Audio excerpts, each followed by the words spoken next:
दिल्ली के नायब वजीर आला मनीष सिसोदिया ने प्रेस कॉन्फ्रेंस कर बड़ा दावा किया है। दिल्ली में नई आबकारी पॉलिसी पर इसकी जानकारी दी है और इस दौरान एलजी पर संगीन इल्जाम आयद किए हैं। सिसोदिया ने कहा है कि नई पॉलिसी में दुकान बढ़ाने नहीं बल्कि पूरी दिल्ली में बराबरी पर दुकान बांटने की तजवीज थी। उन्होंने कहा है कि एलजी यानी कि दिल्ली के एलजी की मंजूरी से ही नई नीति बनाई गई थी।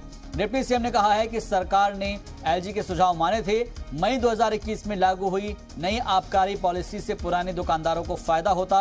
उन्होंने कहा कि जब दुकानों को खोलने की फाइल एलजी के पास गई तो यातायात स्टैंड बदल दिया गया। सिसोदिया ने दावा किया है कि एलजी ने 2 बार पढ़कर नई पॉलिसी को मंजूरी दी थी और खुद ही अपनी बात से पलट गई। एलजी ने बिना सरकार और कैबिनेट से चर्चा किए फैसला बदल दिया।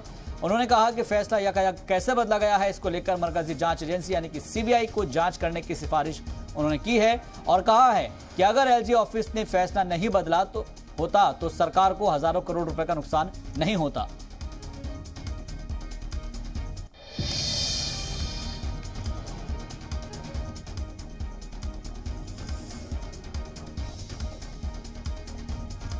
लेकिन उन्होंने बहुत आश्चर्यजनक तरीके से एक नई कंडीशन इसमें लगाई, पूरा का पूरा स्टैंड चेंज किया। उस पॉलिसी में जो डिपार्टमेंट ने तैयार की थी उस वक्त नहीं था, जब कैबिनेट ने पास की थी उस वक्त नहीं था, एलजी साहब ने पढ़ी थी उस वक्त नहीं था, एलजी साहब ने जब मंजूर किया उस वक्त नहीं था।